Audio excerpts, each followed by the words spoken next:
तो हम लोग बात कर रहे थे एग्जॉर्शन पे, और एग्जॉर्शन में सबसे ज्यादा जोर हमारा जो था वो आपको ये समझा देने पर है कि अगर एग्जॉर्शन है तो जिस व्यक्ति को उद्दापित किया गया है, यानी जिसे क्षति करने के भय में साशय डाला गया है, और इस प्रकार क्षति के भय में डालकर जिसे बेईमानी से उत्प्रेरित किया गया है, वो संपत्ति का परिदान अवश्य करे। ठीक है, यह समझा देने पर हमारा जोर सर्वाधिक था, और ये हम जोर दे ही इसीलिए रहे हैं क्योंकि डेफिनेशन जब आप पढ़ते हैं तो उससे एक भ्रम ये पैदा होता है, और जब दृष्टांत भी पढ़ेंगे आप तो 3 दृष्टांत पढ़कर ऐसा लगता है कि मानो बेईमानी से उत्प्रेरित करने के साथ ही उद्दापन का अपराध पूर्ण हो गया, भले ही क्षति के भय में साशय डाले गए व्यक्ति के द्वारा कोई संपत्ति का परिदान किया गया हो या नहीं। ठीक है, ये भाव उठता है। हालांकि 2 दृष्टांतों में बात क्लियर है एकदम, क्योंकि उसमें आ जाता है कि करता है, लेकिन फिर भी 3 दृष्टांतों में यह बात अस्पष्ट सी है। यद्यपि आप मैच्योर मानसिकता के साथ पढ़ेंगे तो बात बिल्कुल स्पष्ट है। इसलिए स्पष्ट है क्योंकि अगर यह स्थिति होती कि संपत्ति का परिदान किए बिना भी सिर्फ बेईमानी से उत्प्रेरित करने के आधार पर उद्दापन का अपराध पूर्ण हो रहा होता है तो शब्दावली ये नहीं होती। ठीक है, बल्कि शब्दावली होती कि बेईमानी से उत्प्रेरित करने का प्रयत्न करता है कि वो किसी को वस्तु का परिदान कर दे, क्योंकि अगर वस्तु का परिदान नहीं हुआ तो फिर प्रयत्न है, फिर करता है, ये शब्द नहीं आएंगे। तो ये आर्गुमेंटेशन तो है ही है। इसके सिवा भी एक आर्गुमेंटेशन है, क्योंकि अब लूट शुरू ही होगी तो लूट का उदाहरण लेना अप्रासंगिक नहीं है। आप देखेंगे लूट में तो 3 पैराज में डेफिनेशन दिखाई देगी। पहला पैरा कहेगा कि लूट या तो चोरी है या उद्दापन है, और जब वो उद्दापन को या उद्दापन के द्वारा लूट को परिभाषित करेगा, जो कि 3rd पैरा में करेगा, तो आप देखेंगे वो कहेगा कि जबकि धमकी तत्काल मृत्यु की है, तत्काल उपहति की है, तत्काल सदोष अवरोध की है, मीनिंग देयर बाय उद्दापन एक विशेष तरह से किया जा रहा है। ठीक है, उद्दापन ही किया जा रहा है लेकिन एक तरीका विशेष अपना लिया गया है कि कैसे कर रहा है, तत्काल उपहति, तत्काल सदोष अवरोध और तत्काल मृत्यु। ठीक है, इसका भय कारित करके या ये कारित करके उद्दापन कर रहे हैं आप, और आपके द्वारा इस प्रकार उद्दापित किए जाने के कारण जिस व्यक्ति का उद्दापन किया गया वो उसी स्थान पर वस्तु का परिधान कर देता है, लेकिन वस्तु का परिधान कर देता है। ठीक है, ये आ रहा है ना, और है क्या, उद्दापन द्वारा लूट। ठीक है ना, तो उद्दापन द्वारा लूट की डेफिनेशन ये साबित कर रही है कि उद्दापन का अपराध तब तक नहीं हो सकता जब तक कि संपत्ति का परिधान न किया गया हो। वहां तत्काल संपत्ति का परिधान ये किया गया है, और तत्काल मृत्यु, तत्काल उपहति, तत्काल सदोष अवरोध इसकी धमकी के द्वारा कराया गया। तो एक विशेष प्रकार जरूर है, लेकिन वहां से इस बात का सबूत मिल रहा है कि आपका क्या होना चाहिए, उद्दापन का अपराध गठित होने के लिए क्षति की धमकी होनी चाहिए किसी व्यक्ति को या ठीक है किसी अन्य व्यक्ति को, और जिसको क्षति के भय में डाला गया है उसे बेईमानी से उत्प्रेरित किया जाए कि वो संपत्ति का परिधान कर दे। और संपत्ति का परिधान कर दे का मतलब संपत्ति का परिधान कर दे, यही होता है। तो जो दृष्टांत और डेफिनेशन कह रही है, उसके अलावा लूट की डेफिनेशन भी इस बात का साक्ष्य है कि एग्जॉर्शन या उद्दापन के अपराध में संपत्ति का परिधान होना आवश्यक है। अदरवाइज संपत्ति का परिधान यदि नहीं हुआ तो लूट का प्रयत्न है, तो उद्दापन का प्रयत्न है, जिसके लिए पूर्व में जो धारा थी वो कौन सी थी, 385, और अब जो है वो 308 सबसेक्शन 3, ठीक है ना। ये धारा है 308 सबसेक्शन 4। आप लूट और उद्दापन, ठीक है, या यूं कहें उद्दापन द्वारा लूट और, ठीक है, सिंपल उद्दापन, इसके बीच जो फर्क है वो फर्क सिर्फ इसी बात का है कि उद्दापन अगर सिंपल है तो वस्तु का परिधान तत्काल हुआ हो यह जरूरी नहीं, ठीक है, लेकिन वस्तु का परिधान हुआ हो, वस्तु मीनिंग देयर बाय कौन सी वस्तु, कोई संपत्ति, हस्ताक्षरित या मुद्रांकित कोई चीज जिसे मूल्यवान प्रतिभूति में परिवर्तित किया जा सके, या कोई मूल्यवान प्रतिभूति। इन तीन में से किसी एक चीज का परिधान हुआ अवश्य हो, लेकिन उसी समय हुआ हो जिस समय उद्दापन किया गया, यह आवश्यक नहीं है। हमने आपसे कहा कि हम आपके खिलाफ एक मानहानिकारक लेख प्रकाशित करेंगे, नहीं तो आप हमें अमुक धनराशि दो। तो आपने अमुक धनराशि अभी तुरंत नहीं दी है, ठीक है, लेकिन दी है, ठीक है। अब चूंकि दी और मानहानिकारक लेख प्रकाशित करना यह ख्याति संबंधी अपहानी इसे घटित करेगा, जो कि क्षति की डेफिनेशन में आ जाएगा। तो उसी समय संपत्ति का परिधान हुआ हो यह आवश्यक नहीं है, लेकिन संपत्ति का परिधान होना चाहिए। तो उद्दापन और उद्दापन द्वारा लूट, यह मामला अलग अलग हो गया। जबकि लूट हो तो एक तो धमकी विशेष प्रकार की, वहां फिर मानहानिकारक लेख के प्रकाशन द्वारा क्षतिकारित करने की धमकी यह नहीं होगी। वहां पर धमकी एक स्पेशल टाइप की होगी, कौन सी, तत्काल मृत्यु, मृत्यु भी तत्काल, तुरंत, तत्काल उपहति और तत्काल सदोष अवरोध। ये तीन प्रकार की या तो धमकी होगी या तो भय कारित किया जाएगा इनका, ठीक है, और या फिर इन एक्चुअल ये कारित किए जाएंगे। तीन स्पेशल चीजें हैं, और संपत्ति का परिधान तत्काल वहीं पर होना चाहिए, ठीक है। तो इस तरह उद्दापन और उद्दापन द्वारा लूट ये अलग अलग हो जाती है।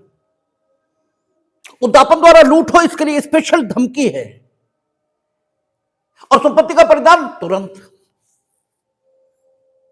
और जबकि सिंपल उद्दापन है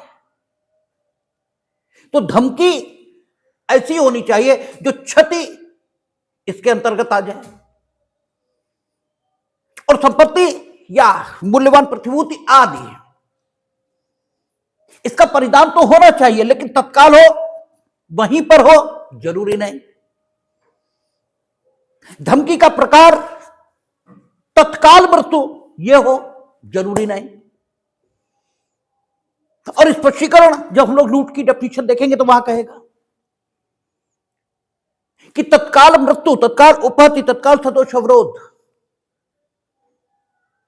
इसे कारित करने की धमकी ही नहीं होनी चाहिए, या इसे कारित ही नहीं किया जाना चाहिए, बल्कि जो उद्दापन कर रहा है उसे इतना निकट होना चाहिए उस व्यक्ति के जिसे उद्दापित किया जा रहा है, और जिसे उद्दापन के माध्यम से तत्काल संपत्ति ली जा रही है, अर्थात जो उद्दापन द्वारा लूट का शिकार है, उससे इस उद्दापन देने वाले व्यक्ति की इतनी निकटता होनी चाहिए कि यह अपनी धमकी पर तत्काल काम करने के लिए, ठीक है, सक्षम है, ऐसा इंप्रेशन उस व्यक्ति के दिमाग पर जाए और उसे लगे ऐसा कि अगर हमने इनकी इच्छा के मुताबिक काम नहीं किया तो वाकई हमारी तत्काल मृत्यु, तत्काल उपाधि, तत्काल सदोष अवरोध या तो ये कारित होगा या कारित हो रहा होगा, जो भी स्थिति हो। तो स्पष्टीकरण अगर ना भी हो तो भी बात चल जाएगी, क्योंकि तत्काल मृत्यु, तत्काल उपाधि, तत्काल सदोष अवरोध, इसकी धमकी कोई मानेगा ही तब जब धमकी देने वाला इस स्थिति में हो कि अगर वो धमकी के मुताबिक काम ना करे तो धमकी जिस बात के संबंध में है वो अस्तित्व में आ सके। अगर धमकी देने वाला इतना निकट नहीं है तो जो उद्दापित किया जा रहा है वो पागल थोड़ी है। हम दुबई में बैठ के कहें कि हम तुम्हें अभी मार डालेंगे, नहीं तो 1 लाख रुपया दो, अरे तुम क्यों, तुम कहोगे हजारों किलोमीटर की दूरी है, कैसे मार दोगे? तो ये लूट का मामला नहीं बन सकता, क्योंकि वाकई हम अपनी धमकी पर कार्य करने की स्थिति में है ही नहीं, लेकिन हमारा शूटर सामने खड़ा है। ठीक है, तो फिर ये स्थिति है। तो आप लूट की डेफिनेशन, लूट की डेफिनेशन, उद्दापन द्वारा लूट की डेफिनेशन और उद्दापन का प्रश्न जो पहले 385 में था, दृष्टांत, ठीक है, कम से कम 2 और परिभाषा, ये कुल मिलाकर इस बात का साक्ष्य है कि उद्दापन में संपत्ति का परिधान आवश्यक तौर पर होना चाहिए। ठीक है, क्योंकि उद्दापन का प्रश्न अलग धारा में परिभाषित है। ठीक है, उद्दापन करने के लिए, ठीक है, जब कोई व्यक्ति किसी व्यक्ति को क्षति कारित करने की धमकी देकर बेईमानी से उत्प्रेरित करता है कि वो अमुक अमुक चीजों का परिधान कर दे, तो वो 385 या 308 सबसेक्शन 3 में जा रहा था। अब 308 सबसेक्शन 4 एक विशेष प्रकार के उद्दापन की बात कर रही है। उद्दापन ही है, लेकिन अगर ये व्यक्ति जो उद्दापन कर रहा है वास्तव में उद्दापित व्यक्ति के इतने निकट आ जाए कि उद्दापित व्यक्ति ये महसूस करने लगे कि अपनी धमकी पर काम कर सकता है, तो ये लूट बन जाएगी। मतलब ये लगभग उन्हीं परिस्थितियों में किया गया उद्दापन है जिन परिस्थितियों में लूट होती है। बस फर्क इतना है कि लूट में तत्काल संपत्ति का परिधान वहीं उसी स्थान पर जहां उद्दापन हो रहा वहीं, और यहां वहीं संपत्ति का परिधान हो रहा हो ऐसा जरूरी नहीं है, या वहीं हस्ताक्षरित मुद्रांकित चीज का परिधान हो रहा हो यह जरूरी नहीं है, या वहीं मूल्यवान प्रतिभूति का परिधान हो रहा हो यह जरूरी नहीं है, लेकिन परिधान अवश्य हो। क्योंकि परिधान नहीं तो फिर एक्सॉर्शन है ही नहीं, फिर तो एक्सॉर्शन का अटेम्प्ट टू एक्सॉर्शन है। तो जो पूर्व में 386 थी, जो अब वर्तमान में 309 सबसेक्शन 308 सबसेक्शन 4 है, वो इसी प्रकार के उद्दापन की बात कर रही है। कहता जो कोई उद्दापन करने के लिए किसी व्यक्ति को स्वयं उसी या किसी अन्य व्यक्ति की मृत्यु या घोर उपाधि के भय में डालेगा, ठीक है, या भय में डालने का प्रयत्न करेगा, बस इतना ही फर्क है कि उद्दापन द्वारा जब लूट होगी तो धमकी उपहति की होगी और यहां घोर उपाधि है। यह फर्क जरूर है। हालांकि उपहति की ही 8 किस्में घोर कहलाएंगी, वो अलग बात है, लेकिन फिर भी उपहति की 8 किस्में घोर कहलाती हैं। हर उपहति घोर उपहति थोड़ा ही होती है, इसलिए उद्दापन द्वारा लूट वहां उपहति शब्द का प्रयोग है और यहां घोर उपहति का शब्द का प्रयोग है। यह हमने अलग से कहा इसीलिए क्योंकि आपसे कई बार प्री में वो पूछे तो घोर उपहति है उपहति है, तो वहां उपहति शब्द का प्रयोग है, यहां घोर उपहति। कहता जो कोई उद्दापन करने के लिए किसी व्यक्ति को स्वयं उसी या किसी अन्य व्यक्ति की मृत्यु या घोर उपहति के भय में डालेगा या भय में डालने का प्रयत्न करेगा, वह दोनों में से किसी बात के कारावास से जिसकी अवधि 7 वर्ष तक की हो सकेगी दंडित किया जाएगा और जुर्माने से भी दंडित किया जाएगा। ठीक है, ये कौन सा 386 वाला तो नहीं है ये? अच्छा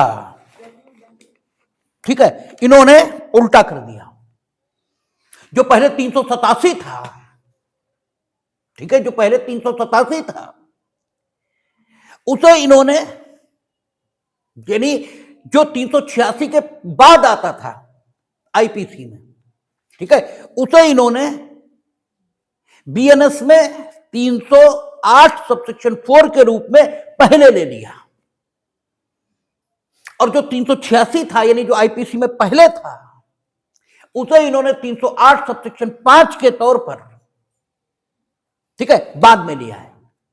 ठीक है, तो जो बात हमने अभी बोली वो 308 सबसेक्शन 5 के संबंध में सही है। कहता है जो कोई किसी व्यक्ति को स्वयं उसकी या किसी अन्य व्यक्ति की मृत्यु या घोर उपाधि के भय में डालकर उद्दापन करेगा,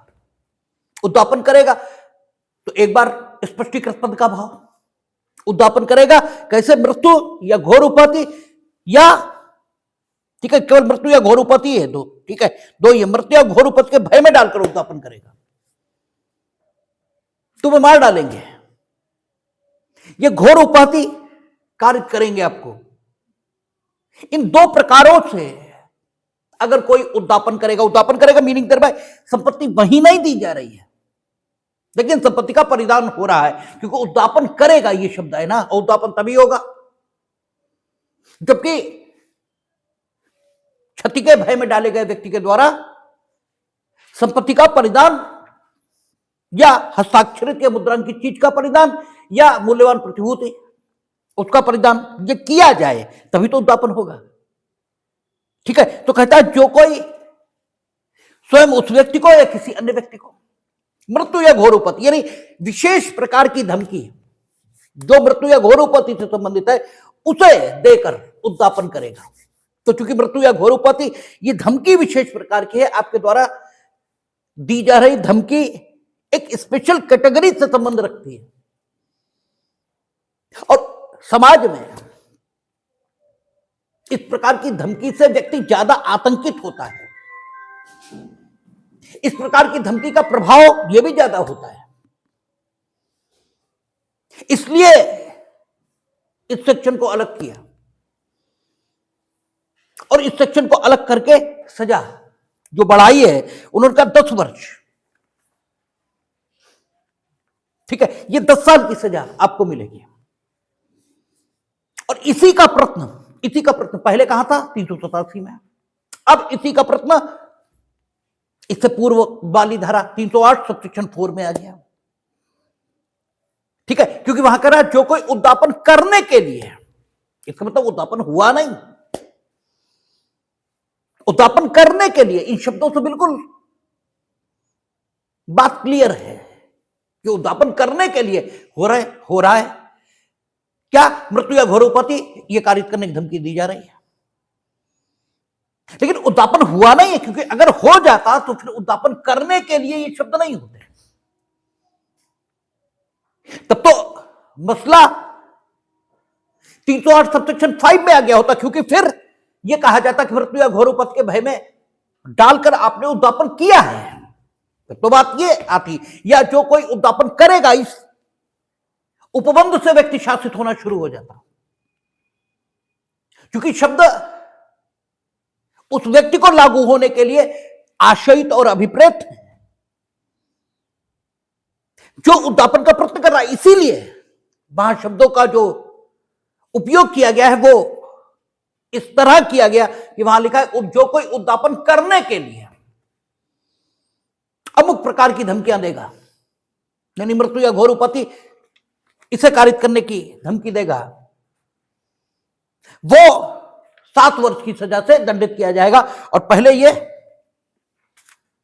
387 था और 386 के बाद आता था, यानी जो कुछ 308 सबसेक्शन 5 में लिखा है उससे बाद में आता था, लेकिन अब स्थिति इन्होंने क्रम को उलट दिया। ठीक है, और पहले जो 388 और 389 थे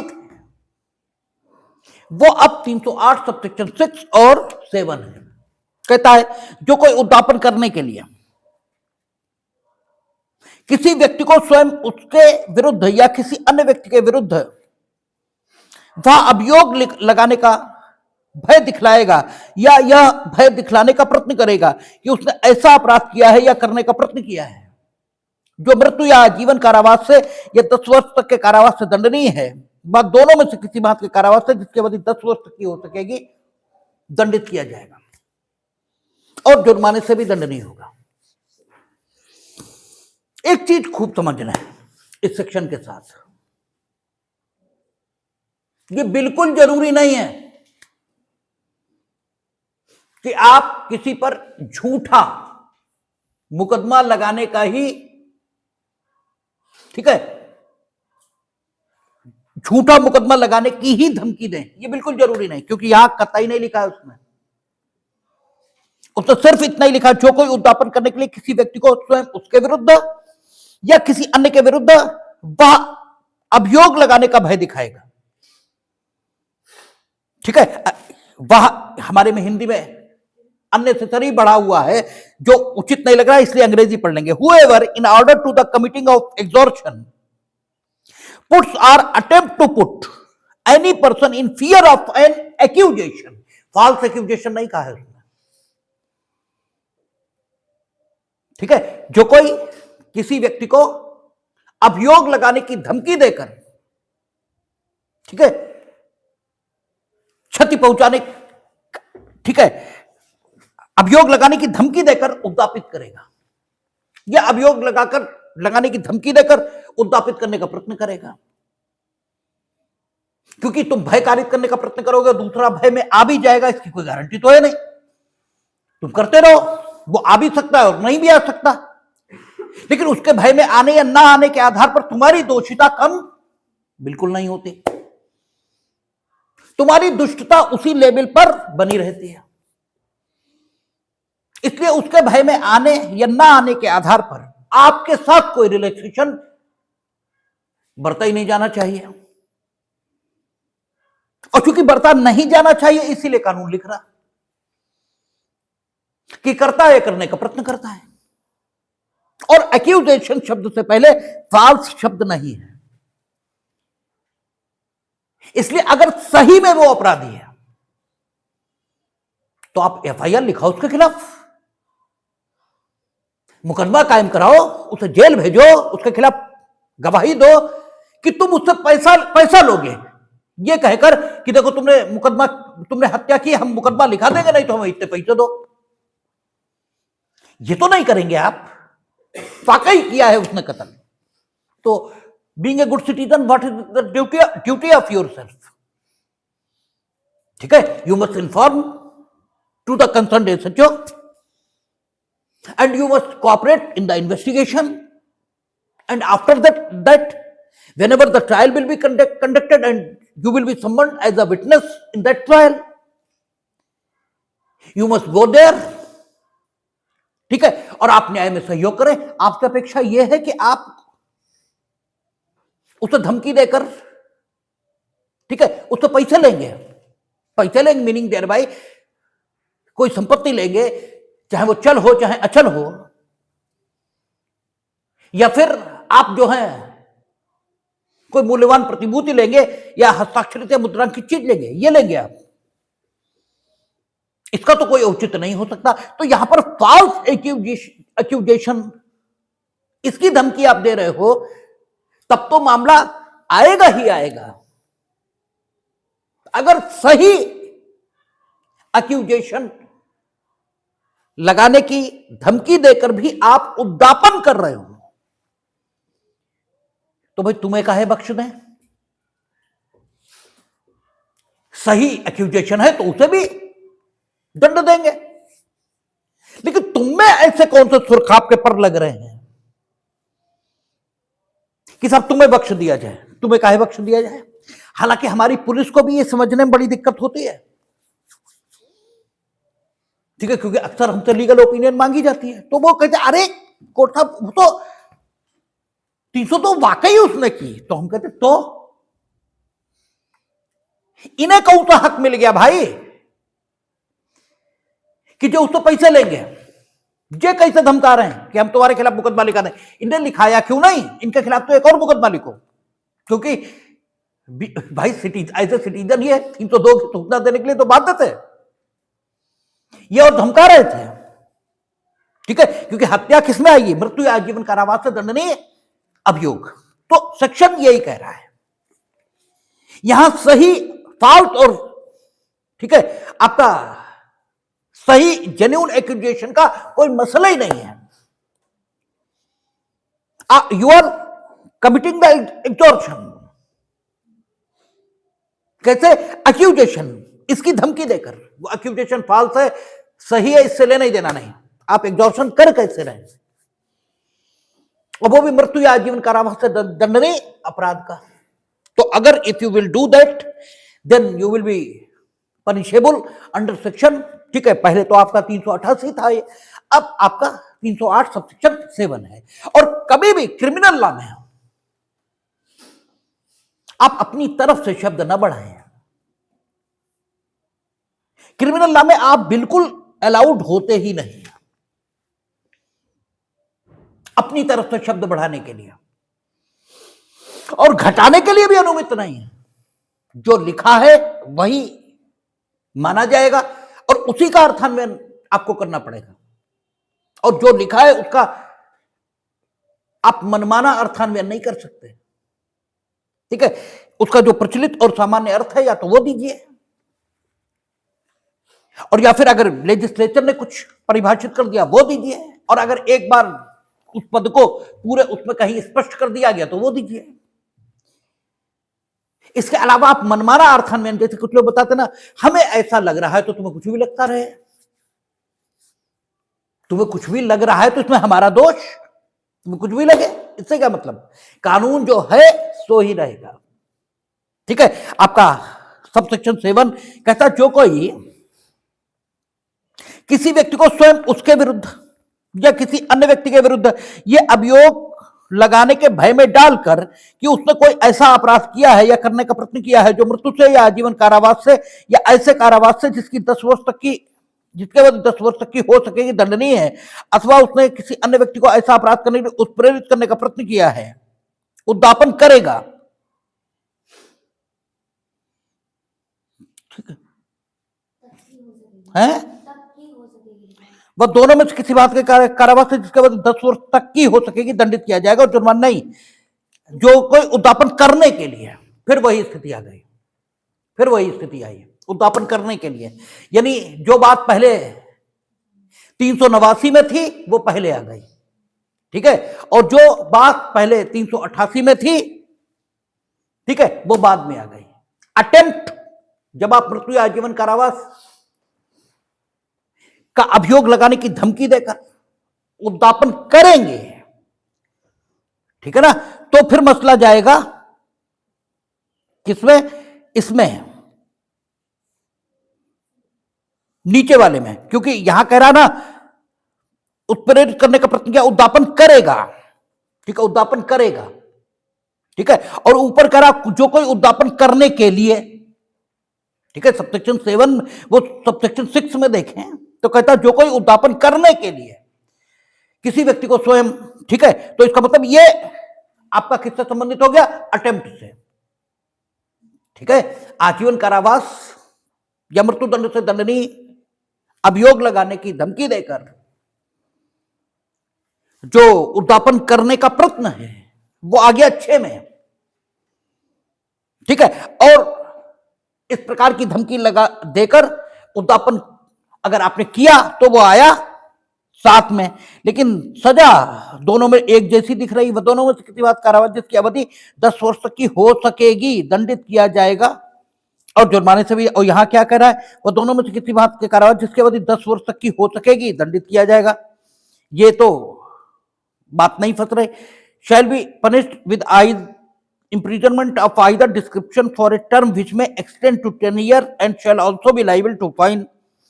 और यहां क्या कह रहा है? shall be punished with imprisonment of either description for a term which may extend to 10 years and shall also be liable to fine। तो सजा तो एक जैसी दिख रही है दोनों में, ठीक है। तो ये कैसे हो सकता है? अच्छा, यहां कह रहा मृत्यु से या आजीवन कारावास से या 10 वर्ष तक के कारावास से दंड नहीं है, और यहां भी, लेकिन सजा तो दोनों में एक जैसी दिख रही। फिलहाल इतना तो तय है कि सबसेक्शन 6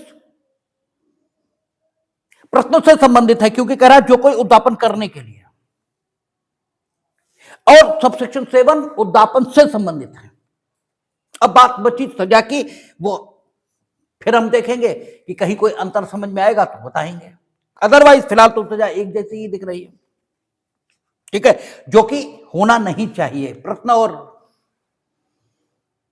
ठीक है कंप्लीट ऑफेंस के लिए आप एक जैसी सजा कैसे रख देंगे, ठीक है, होना नहीं चाहिए। लेकिन आगे देखेंगे ये एक एनामोली मिल रही है, एक विसंगति मिल रही है, ठीक है, लेकिन बाकी बात ठीक है कि सबसेक्शन 6 आजीवन कारावास या मृत्युदंड या 10 वर्ष तक के कारावास से दंडनीय अभियोग लगाने की धमकी देकर उद्दापन करने का प्रश्न है, और सबसेक्शन 7 इन 3 तरीकों से उद्दापन करना है, ठीक है। तो यह आपका उद्दापन।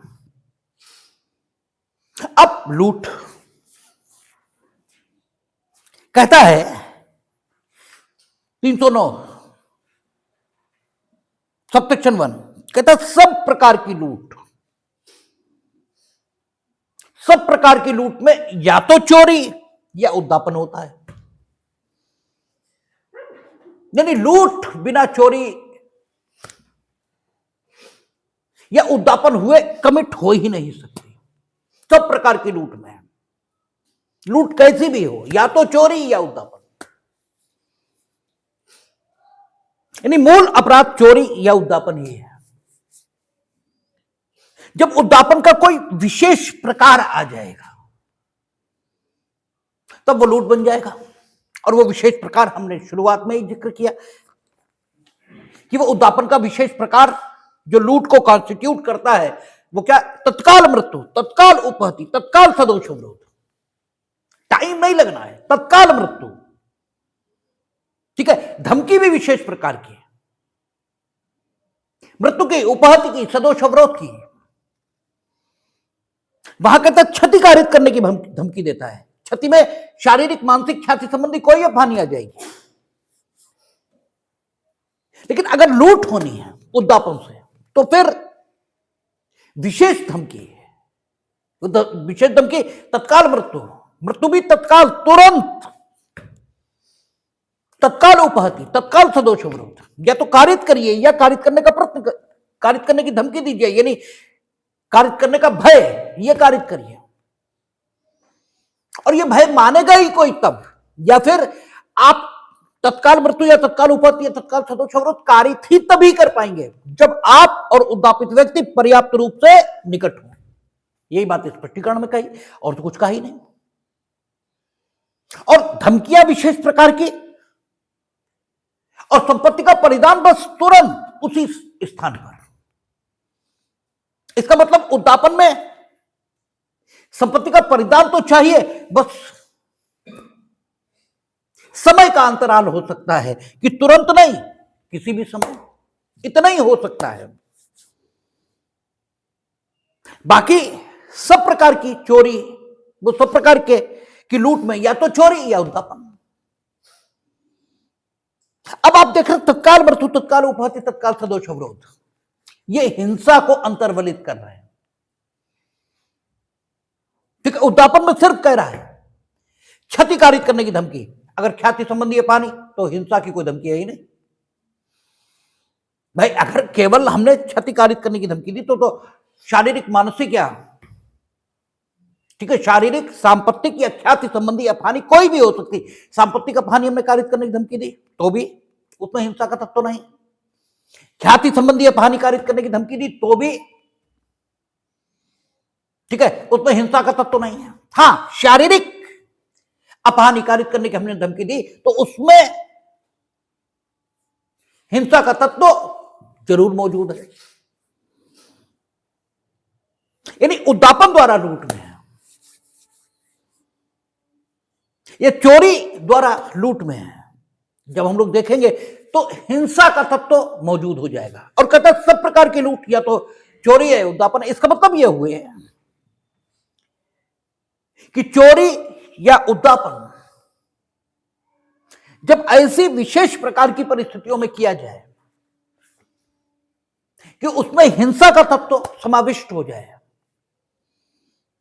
तो यह चोरी और उद्दापन गुरुतर, गंभीर प्रकार की है। चोरी और उद्दापन में बदल जाते हैं। और इसलिए विधायिका ने यह उचित जाना कि चोरी और लूट के चोरी और उद्दापन के इन प्रकारों को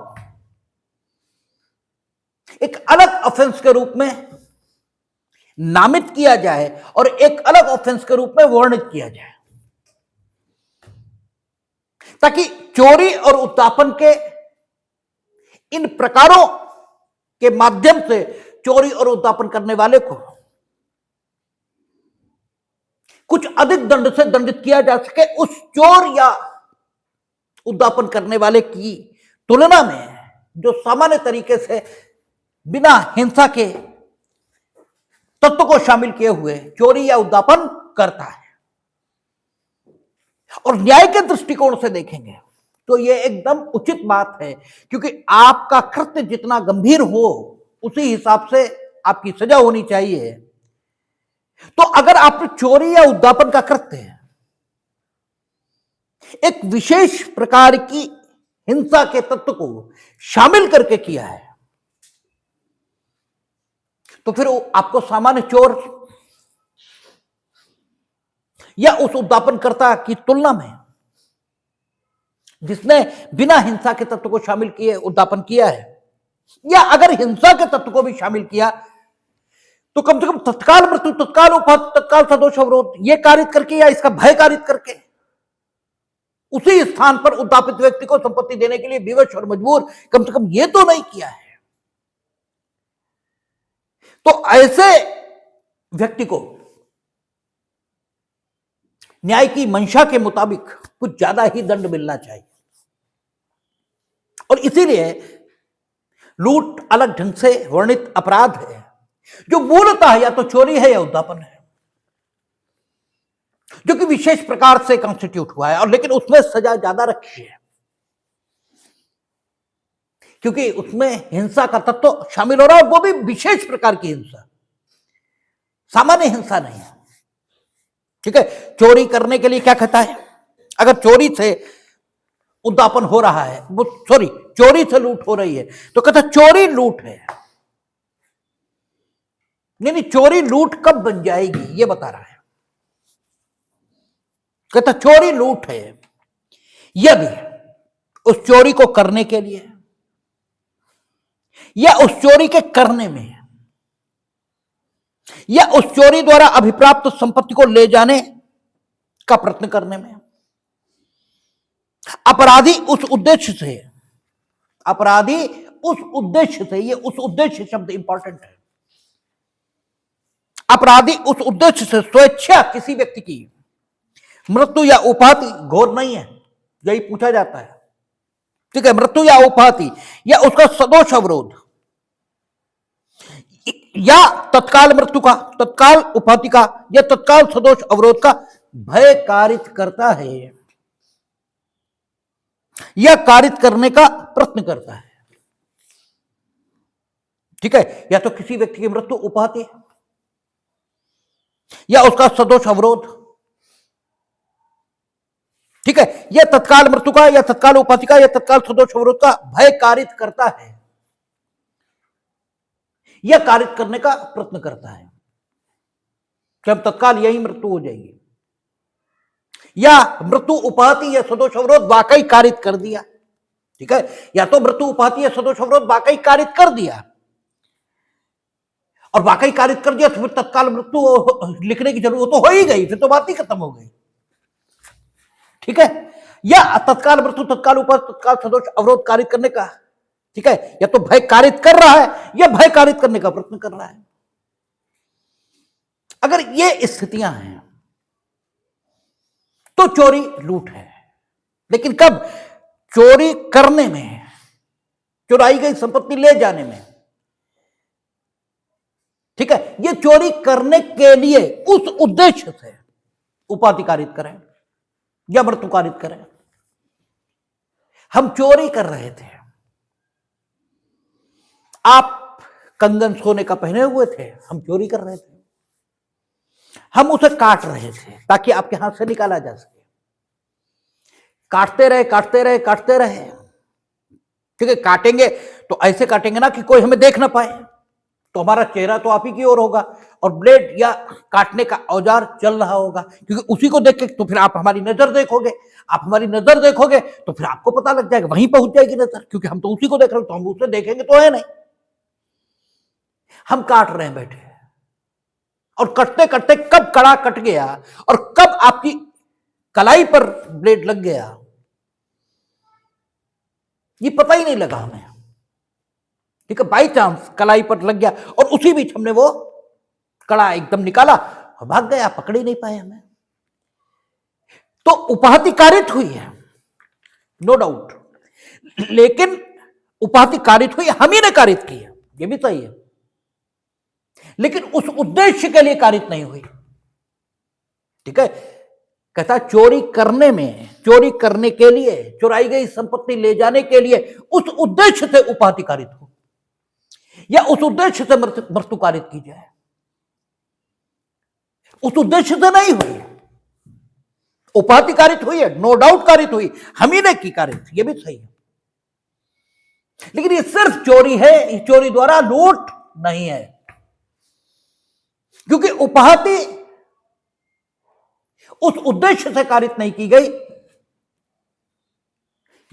हां, नाक से हमें सोने की जो कील पहनी जाती है वो निकालनी है, या कुंडल चाहिए, हमें खींच लिया, अब उपाधि कारित हुई, तो ये चोरी करने के लिए उपाधि कारित हुई, ये चोरी करने के लिए उपाधि कारित हुई। ठीक है, मानिए चाबी का गुच्छा है, किसी के जनेऊ में या ऐसी जगह पर बंधा है कि जब तक हम उसे विवश न कर दें, या वो अपनी विवश कर दें, या वो अपनी इच्छा से ही हमें दे दे, तब तक हम उसे ले नहीं पाएंगे, वो हमसे तगड़ा है। चाबी लेने के लिए उससे हमने प्रयास किया, नहीं उसने दी और हमने उसे मारा या उसके चाकू मार दिए, या मृत्युकारक उपाधि या मृत्यु का भय हमने कारित किया, अब लूट है, अब लूट है चोरी द्वारा। ठीक है, क्यों? इसलिए क्योंकि चोरी करने के लिए उस उद्देश्य से हमने उपाधि कारित की या मृत्यु का भय कारित किया या सदोष अवरोध, उस उद्देश्य से हमने कारित किया। अगर उस उद्देश्य से उपाधि लग गई, सदोष अवरोध हो गया, मृत्यु घटित हो गई, ठीक है, उस उद्देश्य से की नहीं, हम चुरा रहे थे, तुम दौड़े, ठीक है, कि अभी तुम्हें पकड़ा रहे, हम भी भागे, तुम भी भागे, मेरा झटका, मेरा धक्का तुम्हें लगा, या हमने ऐसे करके धक्का दिया तुम्हें बचने के लिए, खैर तब तो हो जाएगा, हम भी भागे, तुम भी भागे, और तुमने, ठीक है, हमें पकड़ने के लिए दौड़े, ठीक है, हमने कुछ भी नहीं किया, हम तो भाग रहे थे अपने बचाव के लिए, और आपकी ठोकर लगी और आप गिरे, और बाई चांस वहां कुछ ऐसा था कि हेड इंजरी हुई, खत्म हो गए, तो उस उद्देश्य से हमने मृत्युकारित की, ये नहीं कहा जा सकता, मृत्युकारित हुई है, जो नो डाउट हुई है। अब ये चोरी ही है, ये लूट नहीं है, तो उस उद्देश्य से ये शब्द जरूर ध्यान रखते हैं। और जब मेंस में सवाल बनता है तो इन शब्द, ये जो शब्द हैं उस उद्देश्य से, इसी पर ध्यान होता है। अच्छा, मृत्यु उपाधि या सदोष अवरोध, ठीक है, मृत्यु शब्द डिफाइंड है, ठीक है, और मृत्यु में कहा किसी मानव प्राणी की मृत्यु कारित करता है। आपसे अक्सर मेंस में पूछते हैं, चुराया और चुरा के भाग रहे थे, कुत्ता भौंकने लगा, कुत्ते को गोली मार दी, अभी चोरी है, लूट है, ठीक है, ये चोरी ही है, ये लूट नहीं है, क्योंकि मृत्यु डिफाइंड है, आईपीसी और बीएनएस, जीवन मृत्यु दोनों डिफाइंड है।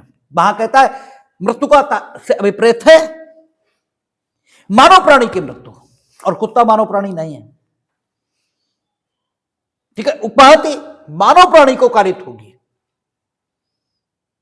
ठीक है, तो अगर जानवर को, और ये ऐसे बनाते हैं कि भाग रहे थे, कुत्ता भौंकने लगा, उन्होंने उसको गोली मार दी, ठीक है, तो आपको उस उद्देश्य से मृत्यु कारित करता है, उपहति कारित करता है या सदोष अवरोध कारित करता है।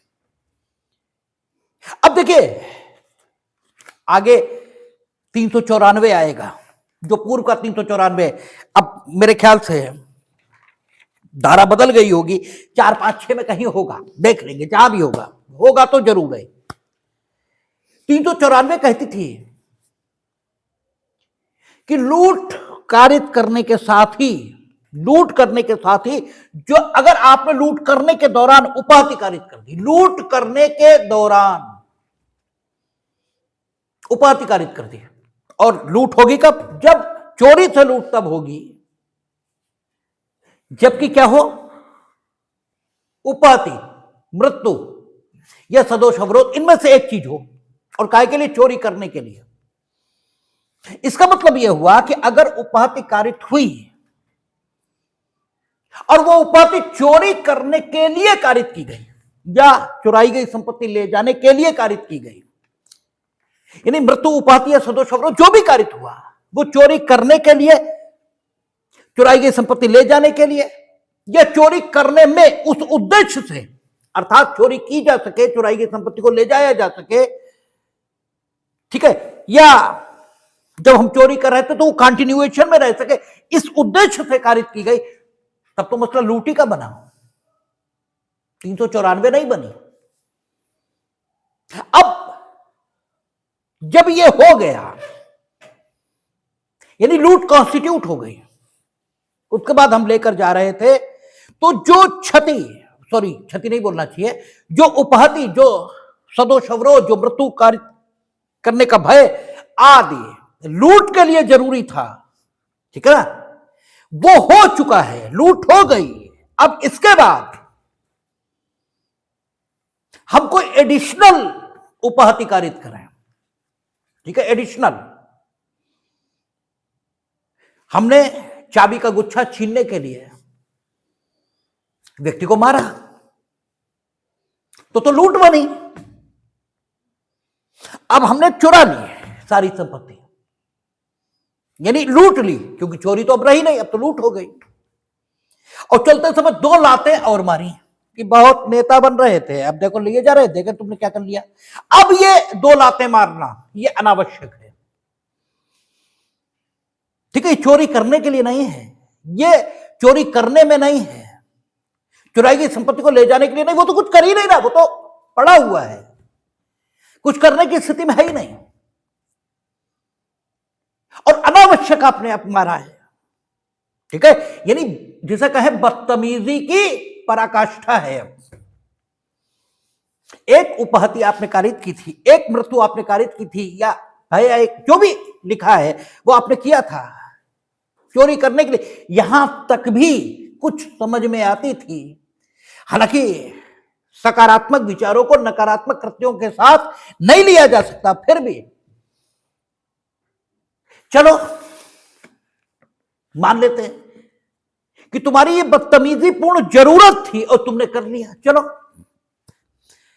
लेकिन एक तो करेला ऊपर से नीम चढ़ा, ठीक है, ये आपने लूट की और उसके बाद अनावश्यक, कोई मतलब नहीं, कोई लेना देना नहीं, और फिर जाते जाते उसको 2 थप्पड़ उड़ा दिए।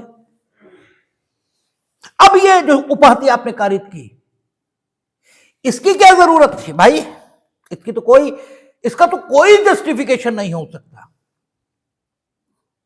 ठीक है, तो अब मसला और अधिक दंड से दंडित किए जाने योग्य बन गया है। तब 394 आया करती थी पूर्व में, अब जो 394 के लिए सेक्शन होगा देख लेंगे कौन सा सेक्शन है, तो वो जब लूट करने में उपहति कारित की जाती है, लूट कॉन्स्टिट्यूट हो जानी चाहिए, यानी जो उपहति जरूरी थी लूट करने के लिए, यदि सिर्फ वही कारित हुई है तो मसला लूट का ही है, फिर 394 नहीं है, ठीक है ना, पूर्व की 394 नहीं है। वर्तमान में देख लेंगे कौन सा सेक्शन है, तो फिर है 309, अच्छा सबसेक्शन 6 है, तो 309 सबसेक्शन 6 या 394 नहीं है, तब सिर्फ लूट है। इसलिए तथ्यों में, इसीलिए प्रैक्टिस जरूरी होती है। प्रैक्टिस में आपके सामने तथ्य आते हैं और उन तथ्यों से निर्मित समस्या आती है। फिर आपको कानून अगर पता है तो उन तथ्यों के आधार पर क्या कॉन्स्टिट्यूट हो रहा है ये आपको निर्णय लेने पड़ते हैं। आप ये मानते हैं वहां कचहरी में सब सीख जाएंगे, तो क्या सीख जाओगे जो यहां, ठीक है, जरूरी है, किताब में लिखा है, जब तक वही नहीं आता तो वहां क्या सीख लोगे? खाक। तो 3-4 महीने में, ठीक है, सब समझ में आ जाता है कि हम क्या सीख पा रहे हैं। हालांकि 3-4 महीने में समझ में आ जाए तो इसे भगवत कृपा जानिएगा, अदरवाइज वहां भी क्लासरूम से बेहतर, ठीक है, डिफरेंट माहौल नहीं होता। बाहर ने पूछा सीपीसी का फुल फॉर्म क्या है, आपने बताया सिविल प्रोसीजर कोड। उन्होंने बेहतरीन, भाई ये बहुत अच्छा बच्चा है, ये सेलेक्ट जरूर हो जाएगा, ठीक है। तो 3 साल वहां इसी में गुजरते हैं। और ये कॉलेजों में होता, बोले ये तो रेगुलर ड्रेस पहन के आता है। अरे पागल है ये जो रेगुलर ड्रेस पहन के आ रहा है, ठीक है, क्योंकि अरे भाई क्या जरूरत है रेगुलर आने की, और क्या जरूरत है ड्रेस पहन के आने की? पागल है ये कहां सेलेक्ट हो जाएगा? बताते हैं ये तो रेगुलर आता है और ड्रेस पहन के आता है, जो जरूर सेलेक्ट हो जाएगा। तो इस टाइप की हरकतें वहां भी होती रहती हैं और कचहरी में भी होती रहती हैं। लेकिन ये मान लीजिए अगर यही गीता गंगा गायत्री है, ये नहीं आ रहा तो फिर आ कुछ नहीं रहा, ठीक है, ये तो आना ही चाहिए। तो डिफरेंट सिचुएशंस हैं। अब चोरी से लूट हो तो ये उद्दापन कब लूट है, ये तो हम लगातार बता ही रहे हैं, ठीक है। कहता उद्दापन लूट है, उद्दापन ही लूट है, ठीक है, उद्दापन लूट है यदि अपराधी, ठीक है, अपराधी शब्द का प्रयोग क्यों करा? क्योंकि उद्दापन करते ही वो अपराधी हो गया, ठीक है, इसीलिए कह रहा है, ठीक है। और ऊपर भी उसने अपराधी कहा क्योंकि चोरी तो पहले ही कर चुका है। जब चोरी उसने कर ली, ये बात साबित हो गई न्यायालय के समक्ष, तब न्यायालय आगे विचार करना शुरू करेगा कि क्या ये चोरी से लूट है। क्योंकि सिर्फ चोरी करने में किसी को उपाधि कारित हुई है, चोरी करने में किसी को मृत्यु कारित हुई है, चोरी करने में किसी का सदोष अवरोध हुआ है, इसके कारण से तो चोरी लूट नहीं बन जाती। जब तक कि मृत्यु, उपाधि और सदोष अवरोध इनका कोई संबंध चोरी करने के लिए, चोरी करने में, चुराई गई संपत्ति को ले जाने में, ठीक है, किए जाने से न जुड़ जाए, जब तक ऐसा कनेक्टिंग एविडेंस नहीं मिलता तब तक व्यक्ति चोरी और बाकी जो कुछ उसने किया होगा उसके लिए अलग अलग दंडित होगा, लेकिन चोरी ही कहलाएगी, वो लूट नहीं कहला सकती। तो जब व्यक्ति चोरी का दोषी हो गया और फिर इन चीजों का संबंध चोरी से जुड़ गया, अब वो लूट का अपराधी माना जाएगा। और चूंकि चोरी का पहले ही हो गया इसलिए अपराधी शब्द का प्रयोग उन्होंने किया।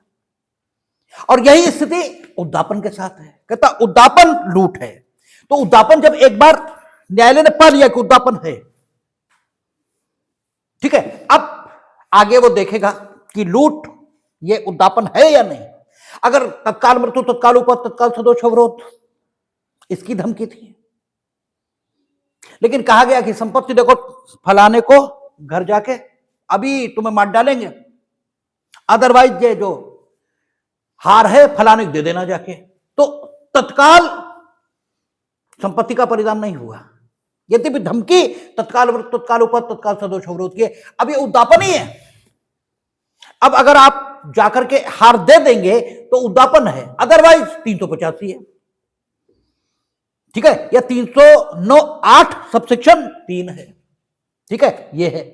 तो कहता है उद्दापन लूट है यदि अपराधी वह उद्दापन करते समय भय में डाले गए व्यक्ति की उपस्थिति में है, यानी उपस्थिति में है, और इतना ही नहीं, उपस्थिति में है और उस व्यक्ति को स्वयं, और शब्द का प्रयोग है, यानी दोनों बातें होनी चाहिए, उपस्थिति में और उस व्यक्ति को स्वयं, उसकी या किसी अन्य व्यक्ति की तत्काल मृत्यु या तत्काल उपाधि, तत्काल सदोष अवरोध के भय में डालकर वह उद्दापन करता है, ठीक है।